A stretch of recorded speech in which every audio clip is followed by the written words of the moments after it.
नमस्कार लोक हो, मी केतन कुमार पाटील तुमचं दुसऱ्या भागामध्ये स्वागत करतो. आपण मागील भागामध्ये महाराष्ट्राच्या देशाच्या राजकारणाबद्दल, समाजकारणाबद्दल, अनेक समस्यांबद्दल चर्चा केली आणि आपल्यासोबत आपले गेस्ट आहेत श्री महेश जगडे सर आणि श्री विजय कुमार सर. तर तुमचं या दुसऱ्या भागामध्ये स्वागत आहे. आपण या भागातली चर्चा सुरू करूया.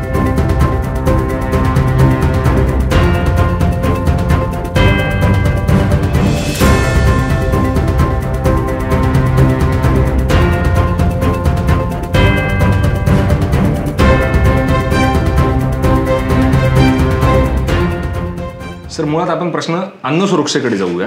अन्न सुरक्षेकडनं कुमार सरांचं म्हणणं असं आहे की याच्यामध्ये काहीतरी लोकांना इन्सेंटिव्ह जे देतोय आपण त्याचंही ऑडिट झालं पाहिजे, त्याचीही चर्चा झाली पाहिजे. तुम्ही काय सुचवाल? ही जी पब्लिक डिस्ट्रीब्युशन सिस्टम आहे याच्यामध्ये काही बदल केले पाहिजेत का? याचं स्वरूप बदललं पाहिजे का? किंवा याचा काय वेगळा विचार करता येईल आपल्याला? नाही, आपण पूर्ण देशभर खरं एक आहे की लोकांना अन्न मिळालंच पाहिजे. ओके. पण अन्न मिळण्यासाठी मग त्यांची आर्थिक स्थिती वाढवून त्यांनी स्वतः कमवावं असा खरं म्हणजे कुठेतरी फोकस, ऑब्जेक्टिव्ह ते पाहिजे. आणि तो जोपर्यंत आपलं ऑब्जेक्टिव्ह अचीव होत नाही तोपर्यंत मग त्यांना आपल्याला रेशनिंगचं ते अन्नधान्य दिलं पाहिजे. पण हे देताना ही मधली जी यंत्रणा आहे की तुमचे रेशन दुकानदार किंवा तुमचं अन्न पुरवठा खातं जे खातं हे सगळे जे आहे त्याची गरज काय आहे? आता आपल्याकडे टेक्नॉलॉजी इतकी वरती गेलेली आहे की आपण वेफरचं पॅकेट जरी घेतलं तर तुम्हाला 50 ग्रॅम वेफरचं पॅकेट ते ऑटोमॅटिकली कारखान्यामध्ये सील होऊनच येतं. ओके. याच्यामध्ये फार मोठ्या प्रमाणात गळती आहे. आणि आपण जर बघितलं आणि नाशिक जिल्ह्यामध्येच गिरीश बापट ज्यावेळेस अन्न नागरी पुरवठा मंत्री असताना की तिथे मोठ्या प्रमाणामध्ये जो रेशनचा ट्रक होते ते दुसरीकडेच कुठे चाललेले होते. मग त्याच्यावरती FIR झाला वगैरे सगळीकडे चाललेलं असतं, पण ते मीडियामध्ये येत नाही, पब्लिकच्या समोर येत नाही. याच्यासाठी मी डिव्हिजनल कमिशनर नाशिक असताना एक प्रपोजल स्थानिक जो एंटरप्रेन्योर होता त्याला बोलावून विचारलं की मला तू अन्नाचे ATM बनवून दे. ATM म्हणजे काय? की स्टोरेज असेल आणि मी जर हे असेल, एखादा ग्राहक असेल, कार्ड होल्डर असेल, मी तिथे जाईल आणि मला जे वाटतं अमेरिकेमध्ये कुपन सिस्टीम आहे. आपण तिथे जायचं, ते लावायचं. जसे तुमच्या नोटा बाहेर येतात तसं मला 1 किलो किंवा माझ्यासाठी जे 10 किलो आहेत ते मला मिळेल. म्हणजे मध्ये कुठेही याच्यामध्ये काही असा विषय असणार नाही. पण याला पूर्ण विरोध झाला. म्हणजे टेक्नॉलॉजी आहे, ते करताना शक्य आहे, पण हे सगळे रेशन दुकानदार मग ते मंत्रालयच बंद पडेल इथपर्यंत सुरू होतं. मला वाटतं की कधीतरी आपण हे जे लिकेजेस आहेत की खरंच हे 85 कोटी लोकांना जातं का? तर आपण जर नुसतं सर्वे केला तर एवढे लोक कोणी घेतही नाहीत. ते हे धान्य जातं कुठे? तर मग हे काळ्या बाजारात जातं आणि ऍक्सेप्टेड आहे. मला असं वाटतं की इथे कुठेतरी टेक्नॉलॉजीचा वापर करून हे जे लिकेजेस होतात आणि जनतेचा, हा शेवटी जनतेचा पैसा आहे. बरोबर आहे. तर हा जनतेचा पैसा जर तुम्हाला वाचवायचा असेल आणि तो चांगल्या मार्गी लावायचा असेल तर मला वाटतं असे टेक्नॉलॉजीचा वापर करावा आणि हे जो विभाग आहे पूर्णपणे रिफॉर्म केला पाहिजे. मला वाटतं पैसे ट्रान्सफर होऊ शकतात अकाउंट टू अकाउंट, ATM मधून येऊ शकतात. तर अन्नधान्यही आलं पाहिजे. जे तुमचं म्हणणं आहे ते बरोबर वाटतं लाईन्समध्ये की आपण आता प्रगती या दिशेने केली पाहिजे. तुम्ही म्हणालात काळा बाजार होतो. मला अजून दुसऱ्या एका काळ्या बाजाराबद्दल बोलायचं आहे ज्याबद्दल लोक हो, महेश जगडे सर हे सर्व विख्यात आहे. ते तेवढेच पाण्यात पाहिले जाता या भेसळ सम्राटांकडून. त्यांच्याबद्दल आपण बोलूयात. नुकतीच दिवाळी गेली आहे. प्रत्येक दिवाळीला आपल्याला वाचनामध्ये, पेपरमध्ये वाचायला मिळतं की इतक्या किलोचा मावा, खवा भेसळीमध्ये पकडला गेला. तर या भेसळीबद्दल, अन्नधान्यांच्या भेसळीबद्दल, अन्नाच्या पदार्थांच्या भेसळीबद्दल तुम्ही काय सांगाल? त्याच्यावरती तुम्ही काय केले तेही एक वेळा आम्हाला पुन्हा सांगा. एक असं आहे की आपल्याकडे फक्त दिवाळीमध्ये आणि सणामध्ये की इतका मावा पकडला आणि असं पकडला आणि मग आपल्याला असं वाटतं की अरे हे अन्न आणि औषध प्रशासन किती चांगलं काम करत आहे. ओके. आणि मग लोकांना अरे काहीतरी कोणीतरी आहे. मला वाटतं की हे दिशाभूल करणार आहे. कारण ही जी भेसळ आहे ते 365 दिवस आणि 24/7 चालू असते आणि हे खूप मोठ्या प्रमाणात चालू आहे. आता ही भेसळ थांबवण्यासाठी 1954 साली आपल्याकडे एक कायदा आला की अन्न भेसळ प्रतिबंधक कायदा. पण त्या कायद्याने काही केलं नाही आणि केवळ हप्तेखोरी या देशामध्ये हे केले, रुजवली आणि त्याच्यामुळे काही परिणाम झाला नाही. म्हणून 2006 मध्ये जगातले सगळ्यात चांगले कायदे आहेत याचा एकत्रित कायदा आणला आणि 3-4 वर्ष ती कायदा कसा अंमलबजावणी करायची याचं ट्रेनिंग दिलं आणि 2011 पासून नवीन कायदा या देशामध्ये आलेला आहे. तो कायदा असा आहे की आपल्याकडे अन्न खाल्ल्यानंतर आणि काही त्रास झाला तर मग त्या ज्यांनी जे चुकीचं भेसळ केली त्याच्याविरुद्ध कारवाई करायची, याला काही अर्थ नाही आहे. कारण तो त्रास झालेलाच असतो खाणाऱ्यांना. ते तसं होऊ नये म्हणून नवीन कायद्यामध्ये असं अन्न भेसळ झालेलं कुठलाही पदार्थ बाजारात येऊच नये अशी ती व्यवस्था आहे आणि ते शक्य आहे. मी ज्यावेळेस 3 वर्ष अन्न आणि औषध प्रशासन होतो ते शक्य आहे हे खरं म्हणजे की तीच यंत्रणा वापरून बरोबर. की तुम्हाला त्यांच्या विरुद्ध आपण काय करतो की एखाद्या दुकानदाराने चुकीचं काहीतरी विकलं, मावा विकलं, त्याच्या विरुद्ध ऍक्शन करतो. मी तसं करत नव्हतो. माझं काय होतं की त्या ज्याच्या एरियामध्ये अन्न सुरक्षा अधिकाऱ्याच्या मध्ये ते सापडलं तर त्याच्या विरुद्ध ऍक्शन घ्यायची, किंवा तो असिस्टंट कमिशनर असेल ज्या जिल्ह्याचा त्याच्या विरुद्ध ऍक्शन घ्यायची. हे सगळं बरोबर होतं. मला असं वाटतं की या देशामध्ये जे कॅन्सर वाढलेले आहेत, जे अनेक व्याधी वाढलेले आहेत, किडनी फेल्युअर्स होत आहेत, हे याचे बऱ्यापैकी प्रमाण हे तुमच्या अन्न भेसळीमुळे होतं. तेलामध्ये असेल, पिठामध्ये असेल, तुमच्या हळदीमध्ये असेल, सगळं असा कुठलाही पदार्थ नाही की ज्याच्यामध्ये भेसळ होत नाही. आणि ही प्रचंड भयानक आहे. तुम्ही भ्रष्टाचार करता हे सगळं ठीक आहे, पण जिथे तुम्ही मानवी जीवनाला सुरुंग लावताय तो भ्रष्टाचार म्हणजे खरं म्हणजे हे पाप या सदरामध्ये मोडतो. आणि याला जबाबदार कोण आहेत? मग याला जबाबदार अन्न औषध प्रशासन आहे, त्यांचे सचिव आहेत, केंद्र सचिव आहेत.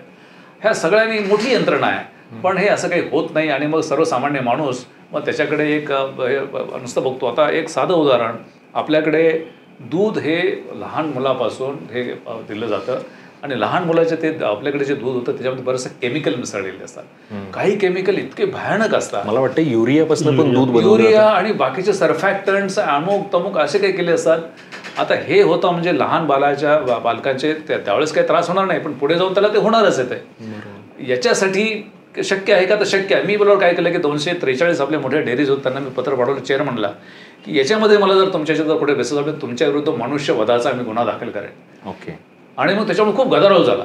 पण त्याचे परिणाम पुढे असे झाले की याच्यामध्ये आम्ही ज्यावेळेस नंतर टेस्टिंग केलं, आम्हाला शोधता शोधता कुठे दुधामध्ये कुठे भेसळ मिळणं मुश्किल झालं होतं. हे महाराष्ट्राने बघितलेलं आहे. त्यामुळे हे प्रशासकीय यंत्रणा आहे, ही हत्तीखोरीवरती चालते.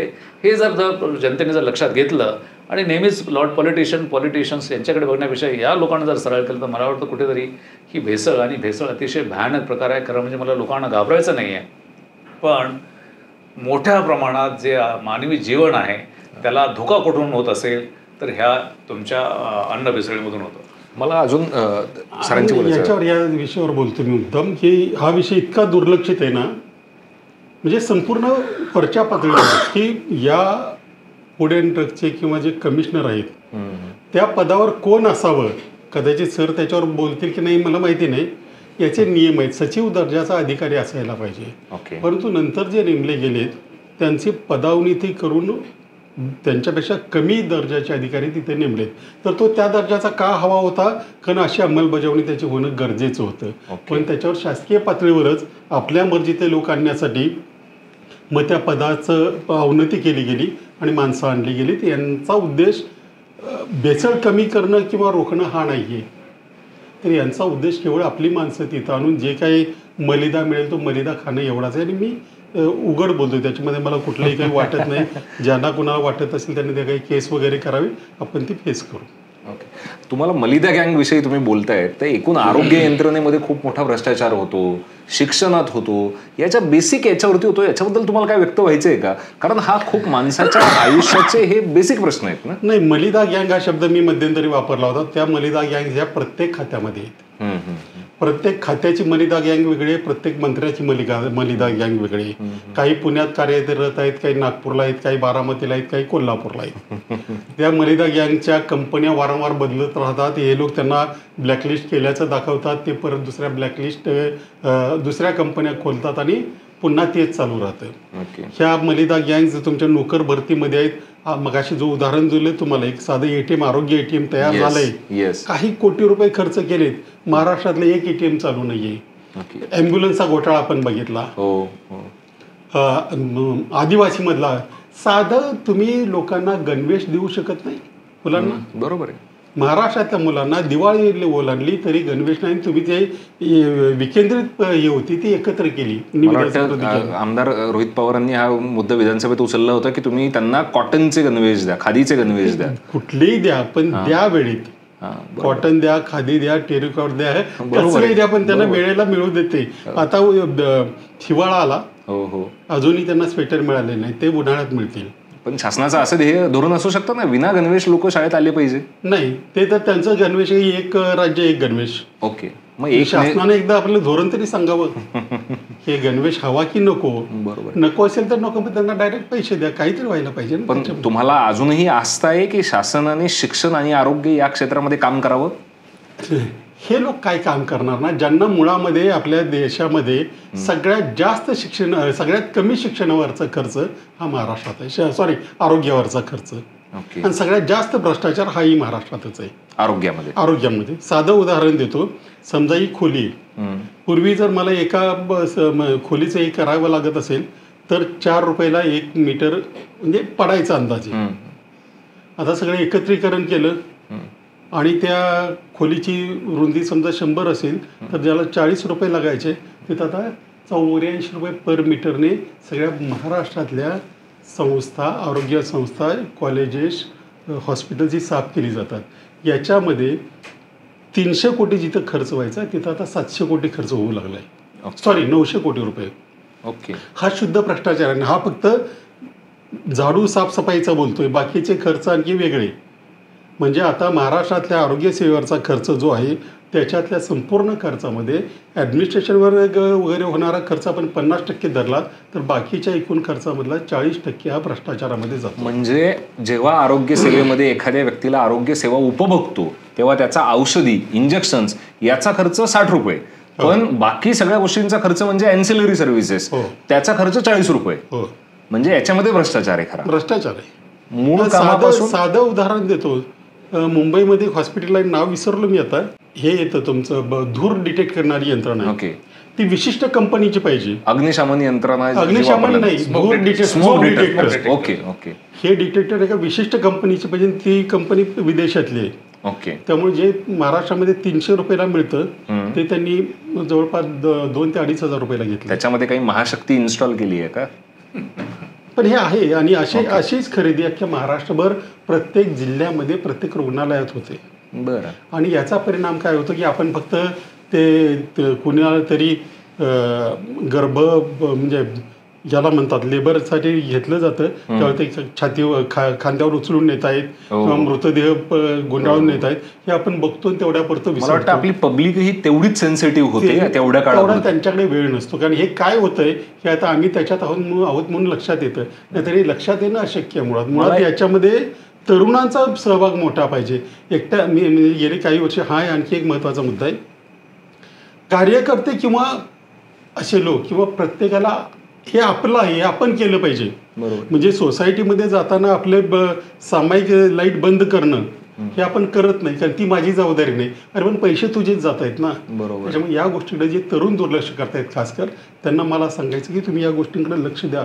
हा पैसा तुमचा आहे, हा पैसा वाचला तर तुमच्या कामाला येणार आहे. परंतु दुर्दैवाने अशी तरुण सध्या अजून तरी याकडे वळायला तयार नाही. बरोबर. मला वाटतं सर आपण दुसऱ्या मुद्द्याकडे जाऊयात. आरोग्याचा जो प्रश्न आहे त्याच्यासोबत तरुणांचा जो प्रश्न सर म्हणतायत त्यासोबत मला नशाखोरीबद्दलचा एक प्रश्न आठवतोय की महाराष्ट्रामध्ये ही ड्रग्स पकडले जाणं, चुकीची औषधं लोकांपर्यंत जाणं, प्रिस्क्रिप्शन रिफिल करणं विदाऊट डॉक्टर्स कन्सेंट, असे सगळे प्रकार होतात. मध्येच आपल्याला ती आयोडेक्स लावून आयोडेक्सचा वास घेणारी, झेंडू बाम घेणारी, पंक्चरचं जे औषध येतं ते स्मेल करणारी, अशी अनेक नशेखोरीची प्रकरणं आपल्या समोर आलेली दिसतात. मला वाटतं कोडेन घेणारे लोक आहेत किंवा अल्कोहोल कंटेंट जास्त असलेली द्रव्य जी आहे ती लोक सेवन करतात. या सगळ्याच एकूण या फार्मसी आरोग्य व्यवस्थेबद्दल तुमचं काहीतरी मत असेल ते व्यक्त करा. माझं मत आहे आणि खरं म्हणजे की या मतामध्ये नुसतंच मत नाही, मी त्याच्यावरती अंमलबजावणी पण केलेली आहे. नुसतंच मत ठेवलेलं नाही. Yes sir, yes. पण हा जो महाराक्षस आहे हा ज्याला जसं पंजाबला त्यांनी गिळंकृत केला होता तो महाराष्ट्राला ऑलरेडी काही पॉकेट्समध्ये गिळंकृत केलेला आहे, पण आपण त्याच्याकडे दुर्लक्ष करतोय. तर 2-3 गोष्टी आहेत. एक तर ड्रग्ज म्हणजे आपण जे अंमली पदार्थ म्हणतो तो. आता अंमली पदार्थाच्या बाबतीमध्ये की नाही मग जनजागृती करा, तेच वाईट आहे वगैरे, हे ठीक आहे, बोलायला ठीक आहे किंवा NGO चालवायला ठीक आहे, पण ड्रग्ज येतात त्याच्यासाठी येऊ नये म्हणून 2-3 डेडिकेटेड यंत्रणा आहे. त्या यंत्रणा झोपलेल्या आहेत का त्या यंत्रणांना एक्झॅक्टली माहिती असतं. त्याच्यात एक FDA एक यंत्रणा आहे आणि दुसरं पोलीस यंत्रणा आहे की NDPS कायद्याची अंमलबजावणी करणारी यंत्रणा आणि केंद्र शासनाची पण यंत्रणा आहे. यांनी खरं म्हणजे की हे ड्रग जर ड्राय केले महाराष्ट्रामध्ये येण्याचे ते होऊ शकतं आणि फार डिफिकल्ट आहे असं अजिबात नाही, कारण त्यांच्या ज्या अधिकारी असतात त्यांची काही यंत्रणा आहे, यांनी जर केलं होतं, पण हे होत नाही. शेवटी कुठे होतं की भ्रष्टाचार. दुसरं की प्रिस्क्रिप्शन ड्रग्ज, बऱ्यापैकी झोपेच्या गोळ्यासुद्धा ड्रग म्हणून वापरले जातात. कोडिन फॉस्फेट सारखे जे औषधं असलेले खोकल्याचे औषधं आहेत ते सुद्धा त्याच्यामध्ये होतं आणि हे प्रिस्क्रिप्शनवरती द्यावेत अशी बरीचशी औषधं आहेत. महाराष्ट्रामध्ये मी ज्यावेळेस FDA कमिशनर गेलो त्यावेळेस प्रिस्क्रिप्शन मागणं किंवा त्याच्यावरतीच औषध विकणं हा काही हे नव्हता. कायदा असा आहे की प्रिस्क्रिप्शन शिवाय जे प्रिस्क्रिप्शन ड्रग ते देऊ नये. बरोबर. नवल बजाज म्हणून एक त्यावेळेस जॉईंट ॲडिशनल CP होते मुंबईचे, त्यांचं मी पत्र बघितलं की हे प्रिस्क्रिप्शन ड्रग शिवाय जे औषधं विकले जातात ओव्हर द काउंटर त्याच्यामुळे खूप मोठा तरुण वर्ग त्याच्या आहारी गेलेला आहे. मग त्यांनी 3 घटना दिल्या होत्या. त्यापैकी एक घटना मी सांगतो की एका 17 वर्षाच्या मुलाने याच्या आहारी जाऊन त्याच्या आईवरती अत्याचार केला आणि त्याचा मर्डर केला. म्हणजे इतकं भयानकपणे पुढे येत नाही आहे. आणि याची व्याप्ती दुसरी कुठे होते की याच्यामध्ये हे कोडिन फॉस्फेटचे जे हे होतात आम्ही एक चेक केलं की त्याचं कन्साइनमेंट निघालं, ट्रक निघाला मग तयार होऊन तो कसारापर्यंत गेला आणि तिथून तो गायब झाला. तो ट्रक नंतर बांगलादेशाच्या बॉर्डरवरती मिळाला. त्यामुळे हे सगळ्यांना माहिती असतं की काय चाललेलं आहे. मला असं वाटतं की याच्यामध्ये हे जे चाललेलं आहे हे केवळ ही जी यंत्रणा आहे ऑफिशियली ती यंत्रणेला जबाबदार आहे.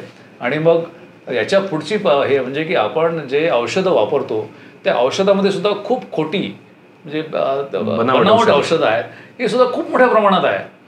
कधी कधी आपण डोक्याची गोळी घेतो डोकेदुखीची पण काही होत नाही कारण त्याच्यात काही नसतंच. बरोबर. आता हे झालं ठीक आहे डोकेदुखीसाठी, पण तुम्ही समजा ब्लड प्रेशरची गोळी घेतली आणि त्याच्यात काही नसलंच तर तुम्हाला स्ट्रोक येऊ शकतो. मग त्याच्यामुळे असे मोठ्या प्रमाणात आहे आणि याच्यावरती कोणाचंही लक्ष नाही आहे. हे केवळ इथे थांबत नाही आहे. तर ह्याच्या औषधामध्ये जे काही वाईट द्रव्य येतात त्याच्यामुळे मृत्यू संभवतो. याच राज्यामध्ये 1986 साली 14 लोक पेशंट्स दगावले होते GG हॉस्पिटलमध्ये आणि त्यावेळेस आरोग्यमंत्र्यांना राजीनामा द्यावा लागला होता. आता सुद्धा असं भरपूर अशा तुरळक घटना घडतात पण कोणाचं लक्ष नाही आहे आणि समाजही त्याला काही करत नाही. आणि शेवटचा मुद्दा मी सांगतो की याच्यात जी किमती आहे या औषधाच्या किमती, ह्या औषधाच्या किमती जे 15 वर्ष तो औषध झाल्यानंतर त्याचा पॅटंट जातं आणि मग ते जेनेरिक औषध तयार होतं. त्याची किमती खूप कमी होतात. आता ह्या आपल्या या देशामध्ये गरीब वर्ग जास्त आहे त्यांना हे असे जेनेरिक औषध मिळावेत. पण या कंपन्यांनी असं काही केलं की ते जेनेरिक झालेलं औषधसुद्धा ब्रँडने विकून अव्वाच्या सव्वा त्याची किंमत घेतात आणि यंत्रणा ती त्यांच्याकडे नुसते बघत बसते. राजकीय नेतृत्व बघत बसते. आपल्याकडे दरवर्षी या देशामध्ये 1,72,000 कोटीची औषधं खपतात. हे जर तुम्ही जेनेरिक जर केलं तर याच्यामध्ये मला वाटतं की तुम्हाला 20 ते 30% फक्त तुम्हाला द्यावं लागेल, खर्च करावा लागेल. बाकीचा खर्च करायची गरज नाही आहे. पण असं होत नाही आहे. आणि सगळ्यात शेवटचा मुद्दा सांगतो की डॉक्टरांनी प्रिस्क्रिप्शन देताना जेनेरिकच द्यावं असा रूल आहे. अर्थात नवीन रूल आणला त्या रूलला परत त्यांनी केंद्र शासनाने स्थगिती दिलेली आहे. मला असं वाटतं की पेशंट जो आहे तो एकदम निग्लेक्ट आहे, त्याचा वाली कोणी नाही. मला अजून दुसरं एक गोष्ट आठवते की शासनाने नियम असा निर्गमित केलेला आहे की एक अँटीबायोटिक्सवरती प्रतिबंध घालावेत. अगदीच हाय क्लासिफाईड अँटीबायोटिक्स देऊ नये.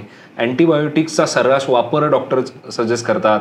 पेशंटही स्वतः आता गुगल वापरून अँटीबायोटिक्स घ्यायला लागलेत. तर तुम्हाला काय वाटतं की याचा एकूणच सार्वजनिक आरोग्य व्यवस्थेवरती लोकांच्या आयुष्यामध्ये याचा काय परिणाम होईल? याचा दुष्परिणाम हा 1974 पासून युनोमध्ये WHOने एक जनरल असेंब्लीमध्ये हा मुद्दा ठेवला होता की हे जे औषधांचा भडीमार होतोय विशेषतः अँटीमायक्रोबियल अँटीबायोटिक्स होतोय त्याच्यामुळे मानव जातीला मोठा धोका निर्माण होणार आहे. त्यामुळे तो जिथे शक्य असेल तिथेच गरज असेल तिथेच देण्यात यावा. WHOचा अलीकडचा रिपोर्ट आहे की 65% अँटीबायोटिक्स हे काही कारण नसताना दिलेले असतात आणि जे काही कारण दिलेले असतात त्याच्यामुळे तुमचा ड्रग रेजिस्टन्स वाढत जातो. म्हणजे तुम्हाला कुठल्याही औषधाची मात्रा दिली तरी त्याचा दुष्परिणाम त्याच्यावरती परिणाम होतच नाही आहे. मग एक मॅडम सॅली नावाची एक हेल्थ ऑफिसर आहे इंग्लंडची, त्यांनी असं सांगितलं होतं की जगाला क्लायमेट चेंजपासून धोका आहे पण हा ड्रग रेसिस्टन्सचा धोका इतका वाढणार आहे की तुमचे सगळेच अँटीबायोटिक जर फेल झाले तर तुम्हाला ऑपरेशन थिएटर चालवताच येणार नाही आहे. बरोबर. त्यामुळे हे तुमचं ड्रग रेजिस्टन्स वाढवू नये म्हणून फक्त प्रिस्क्रिप्शन आणि ते पण आहे त्या डॉक्टरचंच प्रिस्क्रिप्शन जर असेल तरच तुम्ही ते घ्यावं. पण अलीकडे डॉक्टरसुद्धा पाहिजे तिथे देत आहेत आणि कारण ते काय देत आहेत याच्यावरती कोणाचंच नियंत्रण नाही. याच्यावरती नियंत्रण फक्त FDAचं असतं. कारण दुकानदाराने ते ऑडिट करायचं असतं की ते बरोबर दिले की नाही आहे. पण दुकानदारावरती कोणाचं नियंत्रण नाही आहे. कारण दुकानदार काय करतो FDA कमिशनर बघत नाही. मी कमिशनर असताना 13,000 दुकानदारांनी स्वतःचे लायसन्स सरेंडर केले होते कारण ते असे जे चुकीचे करत होते त्यांच्यावर मी ॲक्शन सुरू केल्या.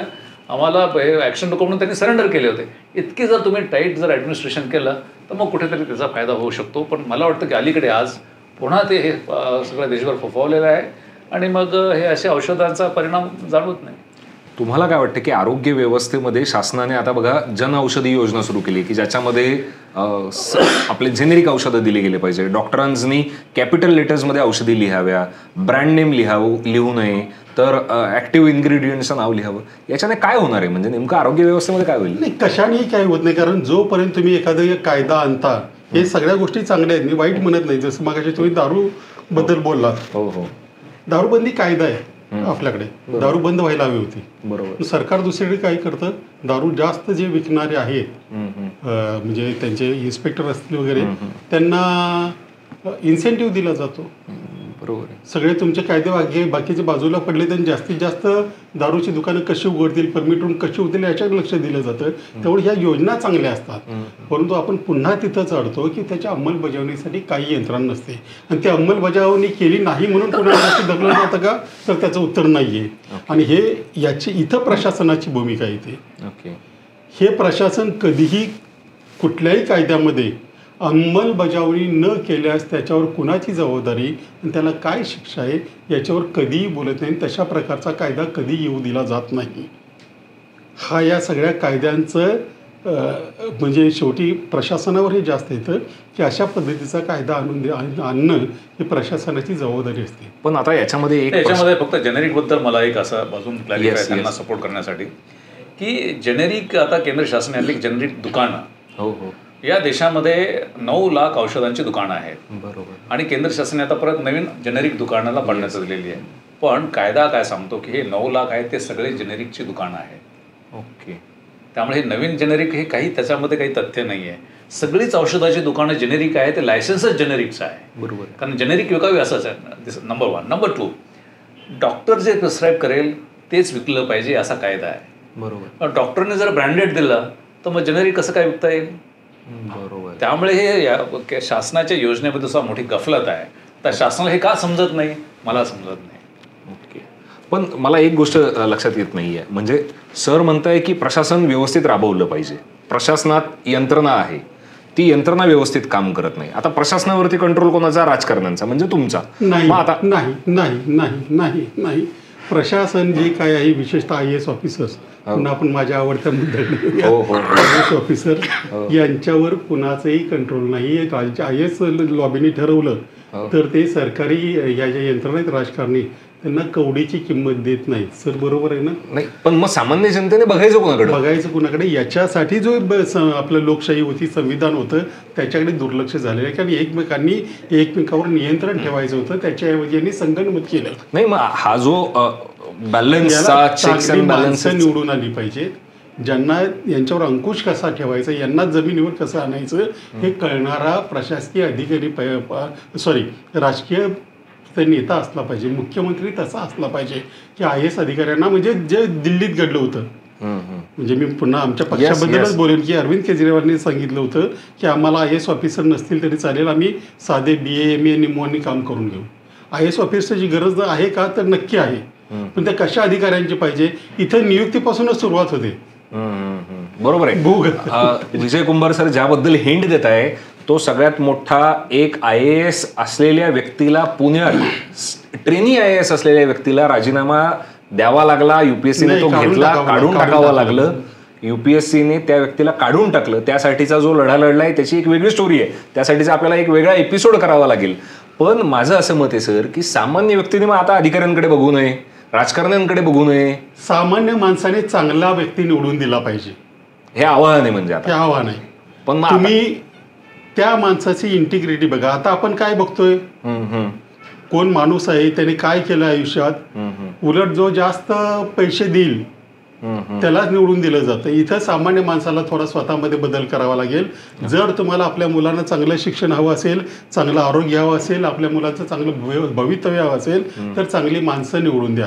पण सामान्य माणसाच्या समोरचा प्रश्न अजून एक आहे ना, की ज्यांना निवडून दिलं ते ज्यांच्यासाठी निवडून दिलं तिथे राहतील का, हा सामान्य माणसाचा महाराष्ट्राबद्दल बोलताय. परंतु जो चांगला माणूस आहे, तुम्हाला जो चांगला वाटतो तो निवडून दिला तर तो हे अशी गद्दारी करणार नाही. बरोबर. हे जे आहे ना, हे भ्रष्ट लोक आहेत, ज्यांनी इकडून तिकडे उडाले ना, ते सगळे भ्रष्ट आहेत. त्यांनी निष्ठा एकीकडे ठेवली. बरे तो पक्ष चांगला की वाईट याच्याबद्दल मी आता काही बोलत नाही, पण ज्याने आपल्या पक्षाशी गद्दारी केली, उद्या तो तुमच्याशी गद्दारी करणार नाही याची काही गॅरंटी नाही. त्यामुळे अशी माणसं तर पूर्णपणे बाजूला ठेवली पाहिजेत, कारण यांनी आपण भ्रष्टाचारी आहोत हे आपल्या आचरणातून सिद्ध केलेलं आहे. बरोबर. मी राजकीय थोडंसं आता बोलत असलो तरी जोपर्यंत तुम्ही भ्रष्टाचार म्हणजे काय, आपल्याला आता बोगस सर्टिफिकेट हा भ्रष्टाचार वाटत नाही हे दुर्दैव आहे. ज्यावेळेला हा विषय मी आणला तेव्हा अनेकांनी काय अशा अनेकांचे असतात. भारतामध्ये अशा हजारो म्हणजे राज्य सेवा परीक्षेतले आणि केंद्रीय सेवा परीक्षेतले हजारो अधिकारी आहेत. मग ह्या लोकांकडून चांगल्या प्रशासनाची अपेक्षा तुम्ही करणार कसे? बरोबर आहे. म्हणजे जोपर्यंत मग याचा अर्थ नाईलाजाने म्हणावं लागेल की अशा लोकांना निवडून देणारेही भ्रष्ट आहेत. बरोबर आहे. बरोबर आहे. तर मला वाटतं की ह्या सगळ्या गोष्टींची चर्चा होत असताना मला आम आदमी पक्षाबद्दलचा एक प्रश्न नेहमी जाणवतोय, जो त्यांनी रिसेंटली केलेला बदल आहे. महात्मा गांधी हे सगळ्याच सरकारी कार्यालयांमध्ये त्यांची प्रतिमा किंवा त्यांचा फोटो लावला जात होता. आम आदमी पक्षाने गेल्या काही 2-2.5 वर्षांपूर्वी पंजाबमध्ये मला वाटतं हा निर्णय घेतला की डॉक्टर बाबासाहेब आंबेडकर आणि कॉम्रेड भगतसिंग यांचे फोटो लावावे. आता बघा, तसं तर प्रतिमा, व्यक्तिपूजन या सगळ्या गोष्टी आता होतात, त्या ओघाने आलेल्या आहेत, या सगळ्याच ही लोक आदरणीयच आहेत. पण मग यामध्ये गांधी का नको? आम आदमी पक्ष यापासून दूर का जातो? गांधी नको असं नाही. आपल्याकडे सगळ्यात महत्वाचं जे आहे ते संविधान आहे. बरोबर. आणि तरुणांसाठी आदर्श हे भगतसिंग आहेत, राजगुरू आहेत. तर त्यांच्या प्रतिमा असं हवायचं असं, नाहीतर मग एकदा महात्मा गांधी म्हटलं की अजूनही त्याच्यावर नाही. म्हणजे माझा आक्षेप यावर नाहीये की डॉक्टर बाबासाहेब आंबेडकर का नको आणि भगतसिंग का नको. माझा याच्यावरचा प्रश्न आहे की गांधी तिथे का नको. मुळामध्ये गांधी तिथे नको अशातला भाग नाही. गांधी असते तरी बिघडलं नसतं, परंतु ही गांधी नको असं म्हटलेलं नाही, तर हे हवेत. बरं. संविधान हवे, आंबेडकर हवे. आम्ही आता ज्यावेळेस कुठेही जातो, म्हणजे दिल्लीमध्ये तुम्ही बघितलं अरविंद केजरीवाल किंवा आमचे नेते मनीष सिसोदिया जेलमध्ये गेले त्यावेळेस ते काही कुठे इतरत्र गेले नाही, ते महात्मा गांधींचं दर्शन घेऊनच. तसं मोदीही जातात की पंतप्रधानही जातात, पण त्यांचा थेट विरोध आहे गांधींच्या विचारसरणीला. RSSचा पहिल्या गांधींच्या विचारसरणीला काय, संविधानाला सुद्धा त्यांचा विरोध आहे. पण ते ढोंगी आहे. ते इथं मनापासून काहीतरी करताय, तर इथं मनापासून आम्हाला संविधान हवं आहे हे सांगण्याचा तो प्रयत्न आहे. बरं, आपण अनेक राष्ट्रीय आंतरराष्ट्रीय विषयांवरती आता बोललेलो आहे साधारणतः, पण मला पुण्याकडे यायचं आहे आणि पुण्यातल्या ग्रामीण भागाकडे यायचं आहे, शेतीच्या प्रश्नांकडे यायचं आहे. तर मला सर सगळ्यात महत्त्वाचं म्हणजे पुणे आता स्मार्ट सिटी आहे. म्हणजे सरकार तरी असं म्हणतं की पुणे या स्मार्ट सिटीचा भाग आहे. त्याच्यावर मला खूप बोलावं लागेल. येस नाही, पण मला एक प्रशासकीय बाजू समजून घ्यायची आहे. नेमकं तुम्हाला काय वाटतं की स्मार्ट सिटी म्हणजे काय असलं पाहिजे? आपण सामान्य व्यक्तीच्या किंवा एका प्रशासकीय व्यक्तीच्या स्मार्ट सिटीकडनं अपेक्षा काय काय असतील? मला वाटतं की आपण स्मार्ट सिटी हा विषयच घेतला नाही पाहिजे. कारण कसं आहे की मला ह्या स्मार्ट सिटी बद्दल मी नाशिकला डिव्हिजनल कमिशनर असताना स्मार्ट सिटीचं कॉन्फरन्स घेतली होती आणि ह्या स्मार्ट सिटीच्या सगळ्या कॉन्फरन्सेस ह्या 5 स्टार हॉटेलमध्ये होतात. तशी ती झाली आणि तिला तिथले पालकमंत्री उपस्थित होते आणि मला म्हटलं तुम्ही बोला. म्हटलं मी बोलू शकत नाही आणि बोललो तुम्हाला आवडणार नाही. त्यामुळे का असं म्हटलं की स्मार्ट सिटी म्हणजे काय, की कधी झालेली असेल ही कॉन्फरन्स? ही 2018ला झाली. 2018 म्हणजे तेव्हाचे पालकमंत्री मला वाटतं नामदार गिरीश महाजन असतील. तर त्यांच्यासमोर आणि ती क्लिप, त्याचा व्हिडिओ आहे. माझं म्हणणं असं होतं की मी चांगला शर्ट घातलेला आहे, त्याच्यावरती टाय घातलेला आहे, कोट आहे, ट्राउझर आहे, व्यवस्थित आहे आणि मग मी स्मार्ट झालो, इंग्लिश बोलतो म्हणजे स्मार्ट झालो. पण माझी पूर्ण अंतर्गत बॉडी जी आहे कॅन्सरने ग्रस्त आहे, मला हे झालेलं आहे, मी विकलांग आहे, मी चालू शकत नाहीये आणि मग मला स्मार्ट म्हणायचं का? आपल्या शहरांची परिस्थिती अशी आहे की आपल्याकडे रोजगाराबद्दल काही त्याच्यामध्ये बोललं जात नाहीये. जगातले जसे ISO असतात. म्हणजे तुम्ही असं म्हणताय की हे वरवरची रंगरंगोटी आहे, म्हणजे बेसिक स्ट्रक्चर मध्ये काही फरक होत काही फरक होत. आपण कुंभार सरांकडे जाऊयात. सर, तुम्हाला Pune as a smart city काय, तुम्हाला काय कमेंट काय तुमची? मुळात सर म्हटलं तसे स्मार्ट सिटी म्हणायचं कशाला? मगाशीच आपण विषय केला बरोबर की वाहतूक व्यवस्थेमध्ये आपण जगात वाईट मध्ये 2 नंबरला. बरोबर आहे. मध्यंतरी तुम्ही बघितलं असेल की पुण्यामध्ये पूर आला आणि कुणालाही काही समजलं नाही. अख्खी झोपडपट्ट्या पाण्याखाली गेल्या, काही लोक गेले त्याच्यामध्ये. हे एकदा घडलेलं नाही, 1000 वेळा घडलेलं आहे. याच्यामध्ये आपण काही करू शकलो नाही. त्याला स्मार्ट सिटी म्हणायचं का? दर 6 महिन्यांनी आपल्याकडे कचऱ्याचा प्रश्न उद्भवतो. म्हणजे पुण्यासाठी तर तो नवीनच मोठा प्रश्न. 6 महिन्यांनी हा धंदा आहे त्यांचा. ओके. दर 6 महिन्यांनी कचऱ्याची समस्या निर्माण करायची, काही कोटी रुपये मंजूर करायचे आणि मग 6 महिने लोक विसरतात. पिण्याच्या पाण्याचा प्रश्न आपण टँकरवर आहोत. म्हणजे समाविष्ट केलेल्या गावांबद्दल सगळ्या नाही समाविष्ट कशाला? तुम्ही बानेरला जा, बालेवाडीला जा, इकडे खराडीला जा, इकडे अगदी कोथरूडला जा, अगदी कोरेगाव पार्कला जा, तिथे पाणी तुम्हाला मोठमोठ्या सोसायट्यामध्ये, त्या सोसायट्यांचं मला आश्चर्य वाटतं की त्यांना आपण विकत घेतो पाणी याचाही अभिमान बाळगतात. आपण टॅक्स देतो ते पालिकेने पुरवायचं हेही त्यांना कळत नाही आहे. तर ह्याला स्मार्ट सिटी म्हणायचं का? मुळात जो रस्ता 5 कोटी रुपयेमध्ये म्हणणार होता तो औंध बालेवाडी जो आधी विकसित होता त्याच्यामध्ये 125 कोटीला तयार केला आपण. केवळ ते फर्निचर बसवलं लोखंडी जे कचऱ्यात पडलेलं असतं त्याला स्मार्ट सिटी म्हणायचं का? स्मार्ट सिटीची व्याख्या काय आहे? मुलांना शिक्षण मिळत नाही, मुलांना गणवेश मिळत नाही, त्याला स्मार्ट सिटी म्हणायचं का? स्मार्ट सिटी म्हणायचं कशाला नेमकं आहे? हे जे अधिकारी तिथून जातात त्यांना खड्डे दिसत नाहीत, त्यांना फक्त टेंडर दिसतात. मला वाटतं रिसेंटली राष्ट्रपती आलेल्या पुण्यामध्ये तर त्यांनी नाराजी व्यक्त केली आणि तो दुरुस्त केलेला रस्त्याबद्दल, म्हणजे खड्डेवाल्या रस्त्याबद्दल नाही, दुरुस्त केलेल्या रस्त्याबद्दल त्यांनी वापरले. याला तुम्ही स्मार्ट सिटी म्हणणार का? पुरेसे महिलांना टॉयलेट्स नाहीत त्याला स्मार्ट सिटी म्हणणार का? तुम्हाला आता इथून जर तुम्ही औंधवरून रस्त्यावर गेलात, औंध आणि इकडे गणेशखिंड रस्त्यावर राजभवनाच्या बाहेर तो टॉयलेटला मुलं दिसतात तुम्हाला लग्न करतानाची लोक जाताना गाड्या, त्यांना युरिनल नाही. बरोबर, त्याला स्मार्ट सिटी मी तोही विषय मांडला होता. तुम्ही हा विषय मांडलेला आहे म्हणजे तुम्हाला माहिती आहे तुमच्या वेबसाईटवरती हा विषय. सगळ्यात बेसिक प्रश्न असा असतो की आपण जेव्हा प्रवास करतो तेव्हा अनेक महिला रात्री प्रवास करण्याचं टाळतात. याचं कारण हे की आम्हाला टॉयलेटला शी-सूला जाण्यासाठी सुद्धा जागा अवेलेबल नाही आहे. तुम्ही तो RTI मध्ये मांडलाय सर, तुम्ही त्याची ऍडमिनिस्ट्रेटिव्ह बाजू आम्हाला समजून सांगा की साधारणतः महामार्ग, राज्यमार्ग, सामान्य रस्ते यावरती ही व्यवस्था करणं कितपत गरजेचं आहे? एक असं आहे की आपल्याकडे याच्यासाठी सगळं फिलॉसॉफी आहे, जबर फिलॉसॉफी आहे. आणि भारतामध्ये आहे आणि पुण्यामध्ये पण आहे की gender budget. Okay, gender budget म्हणजे की ज्याच्यामध्ये स्त्रिया आणि पुरुष याच्यामध्ये कुठलाही फरक केला जाणार नाही. खूप मोठा विषय आहे तो. आणि महापालिकेमध्ये असताना मी पहिल्यांदा जेंडर बजेट मांडलं होतं की काय असावं. तर जेंडर बजेटमध्ये एक चूक अशी होते की महिलांसाठी किती तुम्ही दिलेलं आहे. ओके, तसं नाही आहे. जेंडर बजेटमध्ये तुम्ही पुरुषांना जेवढे काही सवलती द्याल तेवढ्याच सोयी सुविधा हे महिलांसाठी पण पाहिजेत. ओके, आता याच्यामध्ये जे आपण युरिनलचा विषय घेतला की 50 युरिनल्स महामार्गावरती पुरुषासाठी असतील तर 50 हे स्त्रियांसाठी पण पाहिजे. शहरामध्ये समजा 50 असतील तर ते 50 सुद्धा स्त्रियांसाठी पाहिजे. हे आपल्याकडे कुठे प्रशासकीय जे लोक असतात त्यांच्या खरं म्हणजे की हे याच्या कुठेही रडारवरती नसतं. आणि रडारवरती काय असतं की जिथे फक्त पुरुष प्रधान जे चाललेलं असतं तिथे.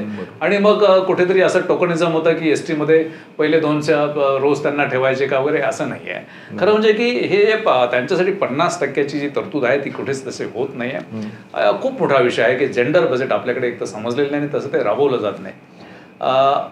रोजगाराच्या बाबतीमध्ये तसंच आहे, शाळांच्या बाबतीमध्ये पण तसंच आहे, हे सगळ्या क्षेत्रामध्ये आहे. त्यामुळे मला वाटतं की कुठेतरी हे प्रशासकीय प्रदूषण जे आहे की त्याच्यामधून आलेली आहे हे सगळं होतं की त्या तिकडे लक्षच गेलेलं नाही आहे. एक साधी समस्या आहे आपल्या समोरची की प्रवास करताना, चालताना, जाताना, कुठेतरी खरेदी विक्रीसाठी जाताना सुद्धा आपल्याला टॉयलेटला जावं लागतं. तर हे पुण्यामध्ये नाहीये, त्याच्याबद्दल तुम्ही आवाज उठवला तर ते काय आहे ते आम्हाला अगदी शॉर्टमध्ये सांगा. ते होतं असं की त्यावेळेला मी राहायला सांगवी परिसरामध्ये होतो आणि तिथून मी कॉर्पोरेशनमध्ये येत होतो. ओके, पावसाळ्याचे दिवस होते. तिथून इथे येईपर्यंत कुठे युरिनल नव्हते. तो विषय माझ्या डोक्यात आणि अशा तक्रार ते ज्या बसने येत होतो त्यातल्या महिलांनाही केलं. त्या काळात मी बसने जात होतो की अशी परिस्थिती की आम्हाला तुमचं तर असं आहे, आमच्या त्याच्यापेक्षा जास्त आला आहे. म्हणून मी प्रश्न विचारला की युरिनल्स किती लागतात, काय कायदा आहे वगैरे वगैरे. तर त्यावेळेला जिथं 100 लोकांमागे एक टॉयलेट आणि काही युरिनल्सचं हे होतं तिथं आपल्याकडे 9,000 लोकांमागे एक होतं ते महिलांच्या बाबतीत. महिलांच्या बाबतीत ही संख्या खूप होती. 351 फक्त युरिनल्स आणि टॉयलेट त्या काळात पुण्यात होती. हा विषय मांडला मुळात हा काही वर्तमानपत्रांच्या लक्षात हा विषयच आला नाही की मला काय म्हणायचं. कारण त्यांनाही युरिनल हा फार महत्त्वाचा विषय वाटला नव्हता. परंतु सुदैवाने एका इंग्रजी पेपर म्हणजे टाइम्स ऑफ इंडियाला त्याला महत्त्व कळलं. त्यांनी तो विषय लावला आणि त्यानंतर काही तासातच पुण्याच्या महापौरांनी 60 लाख रुपये सँक्शन केले. मलाही वाटलं की पुढे काहीतरी होईल, परंतु पुढे काहीच झालं नाही. पुरुषांच्या बाबतीतही नाही आणि महिलांच्या बाबतीत नाही. आणि सगळ्यात महत्त्वाची गोष्ट त्या काळात आढळली की युरिनल जर पाडायचं असेल तर महिला आणि बालकल्याण विभागाची परवानगी लागते. ओके, युरिनल पाडणं किंवा एखाद्या ठिकाणी युरिनल किंवा टॉयलेट होऊ नये देणं हाही राजकारण्यांचा धंदा चालू होता. म्हणजे कॉर्पोरेटर्सचा. म्हणजे एखादं मोठं शॉपिंग मॉल आहे तर त्याच्या शेजारचं युरिनल पाडणं यासाठीही मोठी रक्कम दिली जायची आणि तिथं होऊ नये यासाठी मोठी रक्कम दिली जायची. आणि सगळ्यात जास्त ठराव हे महिला आणि बाल विकास विभागाने हे पाडण्याचे प्रस्ताव जेवढे मंजूर केले त्याच्या 10% पुण्याबद्दल बोलते. मला हे फक्त मी पुण्याचा विषय केला. आणि हे जर असं होत असेल तर मग दोष कोणाला द्यायचे? ह्यांनाच तुम्ही परत परत निवडून देताय. आणि त्यानंतर मग ती योजना आली, म्हणजे मी फारच आग्रह धरला तेव्हा ती सारख्या त्या PMTच्या बसेसमध्ये चालू केल्या, त्या पण आता गायब आहेत. बरोबर. आता त्यानंतर खूपच लावून धरल्यानंतर त्यांनी जिथे मी राहतो त्याच्या आसपास 3 युरिनल्स आहेत, त्याच्यातली 2 कायमची बंद आहे. पण तुम्ही हे जेव्हा बोलताय जेव्हा पूर्णपणे प्रशासकीय कंट्रोलमध्ये पुणे महानगरपालिका आहे. हो, म्हणजे आता राजकारणी तर नाही. म्हणजे तुम्ही औंधचं एक युरिनल बघितलं तर ते आधी मला बरं वाटावं म्हणून असं मी म्हणतो, कारण तिथं बरीच झालीत म्हणून. त्यानंतर ते अपंगासाठी केलं तरीही बंद होतं, आणि आता ते ट्रान्सजेंडरसाठी केलंय तरीही बंद आहे. पण माझा एक प्रश्न, मला वाटतं ते 3 वेळा एकच युरिनल बांधलं असेल, त्याची आता माहिती घेतो. सर, माझा एक प्रश्न आहे, पुण्यामध्ये पैसे टाकून युरिनल्सचा वापर सुरू झालेला आहे. तुम्हाला काय वाटतं हे कितपत योग्य आहे? म्हणजे एक बेसिक अम्युनिटी सरकार जर लोकांपर्यंत देतंय आणि ती स्वच्छ ठेवण्यासाठीची किंमत वेगवेगळ्या टॅक्सेसच्या माध्यमातून सरकार घेतं, तर मग अजून ही पेड युरिनल्स का सुरू करावीशी वाटत असतील बरं? ही खरं म्हणजे की ॲफ्लुएंट वेस्टर्न कंट्रीज मधला हा ट्रेंड आहे की युजर शॅल पे, की जो वापरेल तो त्याचा खर्च करेल. बरोबर. पण तो आपल्या देशासाठी लागू नाही आहे, तो याच्यासाठी लागू नाही आहे की आपल्याकडची जी दारिद्र्य रेषेखालची संख्या आहे, जो वल्नरेबल क्लास आहे, त्यांच्यासाठी हे फ्रीच पाहिजे. तुमच्याकडे फार सोबत आलेली आहे, तुमचा दरडोई इन्कम फार वाढलेला आहे, मग तिथे तुमच्या ठीक युजर शॅल पे, पण इथे ते मला शक्य नाही. कारण मला वाटतं की या देशामध्ये आणखी अजून तो आपण तितके मॅच्युअर झालेली नाही इकॉनॉमी की जिथे आपण करू. म्हणून जिथे पेमेंट असेल ते मला वाटतं की हे चुकीचं आहे. आणि याच्यावरती राजकारण्यांनी खरं म्हणजे की लोकप्रतिनिधी म्हणून त्यांच्या मतदारांचा तरी विचार केला पाहिजे. असं कुठे होत नाही आणि कुठल्याही आमदाराने हा प्रश्न विधानसभेत काढलेला गेल्या 30-40 वर्षामध्ये तरी माझ्या कुठे ऐकण्यात आलेलं नाही. त्यामुळे हा लोकांचा प्रश्न आहे आणि लोकप्रतिनिधी त्याच्याकडे दुर्लक्ष करत आहे.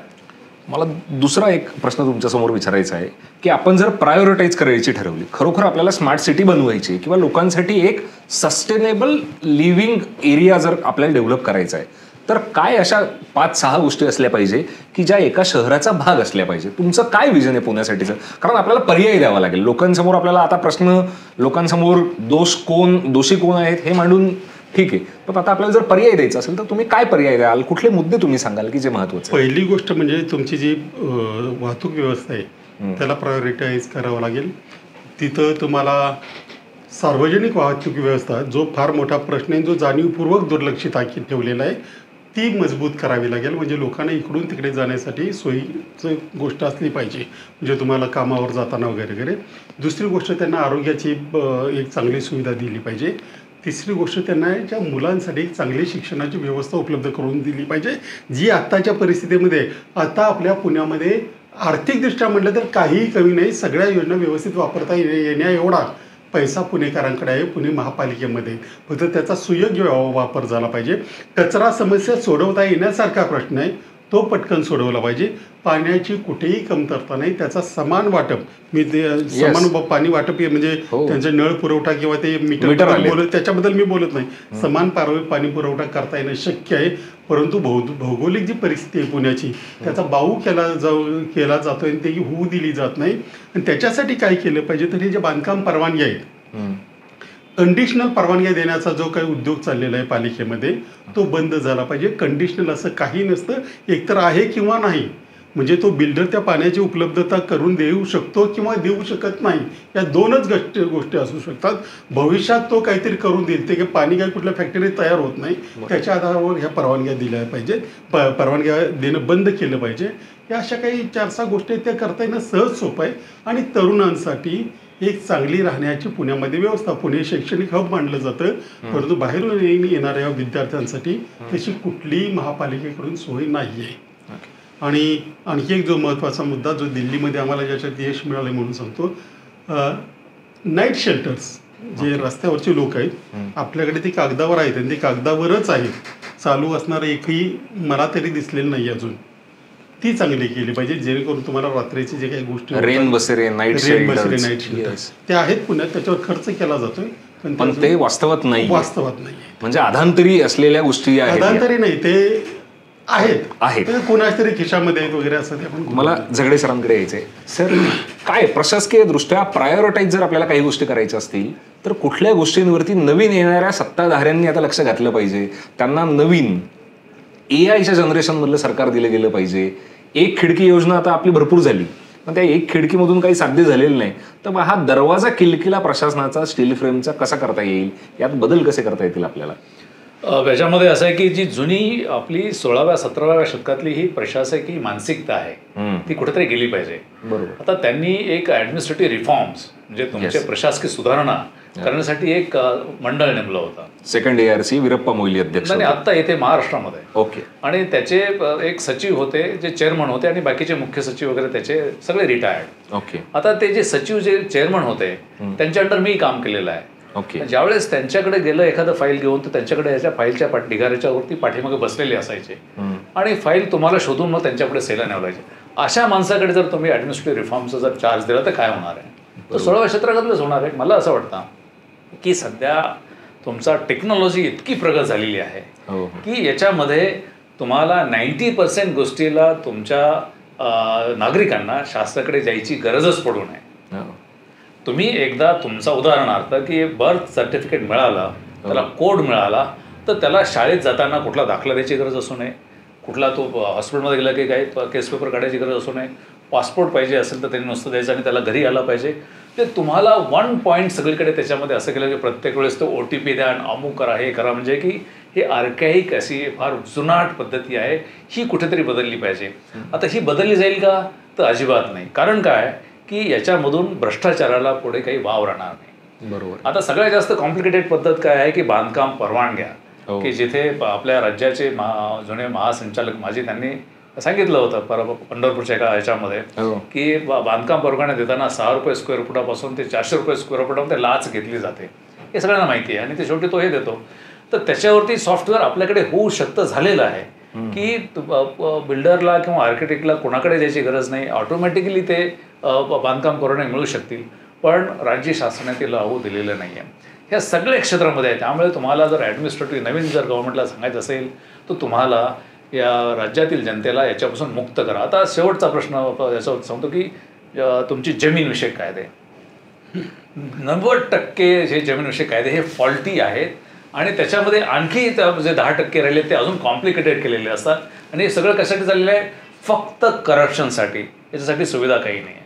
त्यामुळे तुम्हाला या जर नवीन शासन करायचं असेल तर तुम्ही जे मालकी हक्क आहे हा कायदा या देशामध्ये किंवा राज्यामध्ये नाही आहे. तुमची जमीन तुमच्या मालकीची नाही आहे. 10 रुपयाची नोट तुमच्या खिशामध्ये असते, पण 10 एकर जमिनीची तुमची मालकी नाही आहे. तो फक्त हे आहे. त्यामुळे हे करणं सोपं आहे का? अतिशय इझी आहे. तुमचे समजा 1000 कोटीचे शेअर सर्टिफिकेट, तुम्हाला नुसते शेअर सर्टिफिकेट तिथे कागदाचे राहू शकतात आणि तुम्ही ट्रान्सफर करू शकता. मग तुमची 5 लाखाची जमीन तुम्ही करू शकत नाही तसं, त्याच्यामध्ये राहू शकत नाही. त्याला कशाला तुम्हाला तलाठी पाहिजे, तहसीलदार पाहिजे, जिल्हाधिकारी पाहिजे, महसूल सचिव पाहिजे? हे सगळं थोतांड आहे. हे फक्त करप्शनसाठी चालू आहे. आणि याच्यासाठी मी एक सिस्टम सुचवली होती. ती सिस्टम मी 2003ला सुचवली होती, त्यावेळेच्या मुख्यमंत्र्यांना अगेन आणि महसूल मंत्र्यांना पण. नाही लागू होत ते. कारण कसं आहे की ह्या विभागच बंद करण्याचे त्याच्यामुळे हे होणार आहे. आणि मग पूर्ण मोठ्या प्रमाणामध्ये दुसरं असं आहे की ज्या कोर्ट केसेस आहेत, 65% कोर्ट केसेस सुप्रीम कोर्टापर्यंत देशातल्या हे जमीन विषयक आणि प्रॉपर्टी विषयक असतात. 10% नंतर तुमच्या ते फॅमिली आणि बाकीचे असतील. हे जर झालं तर तिथे सुद्धा तुमचा बोज कमी होईल. पण नवीन येणाऱ्या शासनाने मग अशा पद्धतीने काम केलं पाहिजे की जनतेला काय पाहिजे. बरोबर. आणि त्याच्यासाठी फार काही नवीन ॲडिशनल तुम्हाला इन्व्हेस्टमेंट करण्याची गरज नाही आहे. त्याच पैशामध्ये तुम्ही फक्त ट्विकिंग करायचं असतं सिस्टमचं. ते केलं की मोठ्या प्रमाणात त्याचा फायदा होऊ शकतो. मला एक प्रश्न विचारायचा आहे, तो अतिशय तुमच्या निवृत्तीच्या नंतरच्या काळाबद्दलचा आहे. तुम्हाला इतके ॲक्टिव्ह किंवा ज्यांनी प्रशासनात बदल घडवून आणलेला आहे अशा प्रिन्सिपल सेक्रेटरी असलेल्या व्यक्तींना परत शासनाने कुठल्या समितीवर, कुठल्या कमिटीवर घेण्याचं अजून धाडस का केलेलं नसावं? त्याचं कारण असं आहे की मला 34 वर्ष त्यांनी टॉलरेट केलं, हीच मोठी गोष्ट आहे. ओके. म्हणजे त्यावेळेस सुद्धा मी प्रशासनामध्ये असताना मी एक ऍक्टिव्हिस्ट म्हणूनच प्रशासक पक्षामध्ये होतो. त्यामुळे वरच्या लोकांना काय वाटेल आणि मग कुठे काय होईल हे मी काय बघितलेलं नाही. असा माणूस जर निवृत्त झाला असेल त्याला परत बहीण म्हणजे मार्का असं कदाचित त्यांच्या असेल आणि त्यांचं बरोबर आहे की ह्या सगळ्या गोष्टी आहेत. त्यामुळे आणि मी प्रयत्न केला नाही. तुमची भूमिका स्पष्ट आहे, लोकांसाठी काम करायचंय आणि ते पारदर्शी असलं पाहिजे, ते इफेक्टिव्ह असलं पाहिजे, कायद्याची 100% अंमलबजावणी असली पाहिजे आणि त्याच्यामध्ये तुम्ही ते काम करताना कुठलंही प्रेशर आलं, फ्रीडम असलं पाहिजे, कुठलंही प्रेशर आलं तर त्या प्रेशरला तुम्ही बळी नाही पडलेले पाहिजे. पण जर अशी संधी तुम्हाला पुढच्या नवीन सरकारने दिली, जे कुठलं सरकार येईल त्या सरकारने दिली, तर ती तुम्हाला ऍक्सेप्टेड 100% कोणी मला संधी देणार नाही. 100% मला माहिती आहे ना काय ते संधी मिळणारच नाही. कारण कसं आहे की मला माझी स्ट्रेंथ माहिती आहे आणि त्यांनाही माझी स्ट्रेंथ मला माहिती आहे. त्यामुळे असं ते शक्य नाही. पण जर असं झालं तुम्हाला संधी मिळाली तर ते लोकांसाठी भल्याचं असणार आहे. हा, मला एक तशी छोटीशी संधी सुप्रीम कोर्टाने एक असं हे दिला होता की सुप्रीम कोर्टामुळे एक कमिशन आलं होतं, लास्ट रिसॉर्ट. हा, कमिशन आलं होतं आणि त्या कमिशनवरती 3 महिन्यासाठी असाइनमेंट होती. मी नाही म्हणून सांगितलं होतं. ओके. तरी पण त्यांनी ते हे केलं की तुम्ही त्याच्यावरती काम करा म्हणून. मी ऍक्सेप्ट केलं, पण एक अटीवरती की मी मानधन घेणार नाही, कंडिशनल. आणि मानधन मग शेवटी त्यांनी घ्यायला लावलं, मी ते डोनेट करून टाकला. पण तिथे सुद्धा माझं प्रचंड मोठा तिथे हे झाला स्ट्रगल. 3 महिन्यामध्ये स्ट्रगल इतका मोठा झाला की त्यांनाही वाटलं की मी का याची नियुक्ती केली आणि मलाही वाटलं की मी तिथे का गेलो. आणि त्याच्यामध्ये आमच्यासारखे परत त्याच्यावर आगेत केलं त्यामुळे पण एक झालं की मी तिथे गेल्यानंतर एक महाप्रलयकारी निर्णय जो होता तो थांबला. ओके. तुम्ही कशाबद्दल बोलता त्याची हिंट जर दिली तर बरं राहील. डायरेक्ट सांगून त्याच्यामध्ये असं होतं की जे महापालिकामध्ये किंवा जिल्हा परिषदामध्ये राजकीय आरक्षण हा विषय होता. हा विषय थोडासा बाजूला होता. मेन होतं की इथे इलेक्शन थांबवायचे होते. ओके. आणि ते थांबले नंतर. म्हणजे आमचा रिपोर्ट गेल्यानंतर खरं ते सुप्रीम कोर्टाने ते मान्य केलं की निवडणुका घ्या. त्यांना वाटलं होतं की आमचा रिपोर्ट असा जाईल की निवडणुका घेण्यासारखी परिस्थिती नाही वगैरे असं ते सगळं होतं. पण ते झालं, पण अजूनही आता वेगळ्या कारणामुळे त्या निवडणूक अजूनही थांबलेल्या आहेत. आपण शेवटच्या प्रश्नांकडे जातो. त्याच्या आधी 2 मुद्द्यावर बोलतो कारण ते बोलणं आवश्यक आहे. सरांनी जो लँड बद्दलचा मुद्दा सांगितला, ज्याच्यामध्ये एक कायदा येणं आवश्यक होतं, ज्याच्यामध्ये सगळ्यांच्या जमिनीचे अधिकार हक्क वगैरे सगळे सुरक्षित होतील आणि कोणाची फसवणूक होणार. याच्या संदर्भातला कायदा राज्य शासनाकडे होता, ज्याला लँड टायटल ऍक्ट म्हणतात, ज्याची कॉपी विजय कुंभारकडे आजही आहे, परंतु आता ते मंत्रालयामध्ये नाहीये. ओके. हा एक भाग झाला. दुसरी गोष्ट कम्प्युटरायझेशन. 2011चा कायदा आहे. त्यानंतर एक सरकार गेली अनेक वर्ष आहे तरी, आणि याच्या संदर्भामध्ये भारतीय जनता पक्ष आता आवाहन करतोय, सांगतोय की आम्ही ही टेक्नॉलॉजीची राजधानी बनवू. मग गेल्या 10 वर्षात काय केलेलं आहे? ज्या मंत्र्यांकडे साधे ईमेल नाही, ते एका प्रश्नाचं उत्तर ईमेलवर मिळत नाही, ते आर्थिक राजधानी बनवून राहतात. त्याला काय तंत्रज्ञानाची राजधानी बनवून, टेक्नॉलॉजिकल. हे कसं काय होऊ शकतं? म्हणजे लोकांना आश्वासानं किंवा आवाहन करताना किती यालाही काही या लोकांनी लिमिट ठेवलं नाही. आता तुमचे शेवटचे प्रश्न. आम आदमी पार्टीचं महाराष्ट्रातल्या राजकारणातलं भविष्य काय? आम आदमी पक्ष इथून पुढे ज्या महापालिका किंवा स्थानिक स्वराज्य संस्थाच्या निवडणुका असतील, वरून खाली येण्यापेक्षा खाली जिथं आम्हाला आता निवडून दिलं जाईल स्थानिक स्वराज्य संस्थांमध्ये, तिथं निवडून येणं, त्याच्यामध्ये बदल घडवून दाखवणं आणि घडवून दाखवलेल्या बदलाच्या आधारावर पुढच्या ज्या काही विधानसभा आणि लोकसभा निवडणुका लढवणं हे आम आदमी पक्षाचं ध्येय असेल. आम्ही आधी करून दाखवणार आणि मग मतं मागणार आहोत. पण मग तुमचे साथीदार कोण असतील या सगळ्या काळातले? नाही, कुणी नसेल. जे चांगले असतील, जे चांगले लोक असतील, जे मगाशी मी म्हटलं की लोकांनी ज्यांना निवडून दिलं पाहिजे अशा पद्धतीचे लोक हे आमचे साथीदार असतील, आमचे उमेदवारी असतील. पण जर महाराष्ट्रामध्ये पाहिलं तर 10 वर्षांमध्ये महाराष्ट्र नवनिर्माण सेनेला चांगलं यश मिळालं होतं पहिल्या 10 वर्षात. म्हणता याच्यावर अवलंबून नाही, पण प्रशासकीय त्यांचं रिप्रेझेंटेशन जे असेल, त्यांचे 13 आमदार 5 वर्षांच्या काळात त्यांना मिळाले.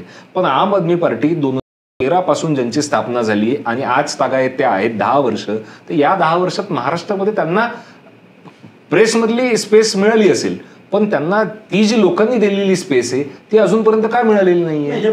तुम्ही एक लक्षात घेतलं तर इतर राजकीय पक्षांची वाटचाल आणि आमची वाटचाल बघा. काही लोकांना 50-50 वर्ष पहिल्या 2 सीट्स मिळवण्यासाठी लोकसभेसाठी थांबावं लागलं. आज आमची 2 राज्यामध्ये सत्ता आहेत, त्या 5 राज्यामध्ये आमदार आहेत. ही म्हणजे राजकीय पक्ष ही अशी काही कुठली हे नाही की एखादी परीक्षा दिली आणि 100% मार्क मिळवले.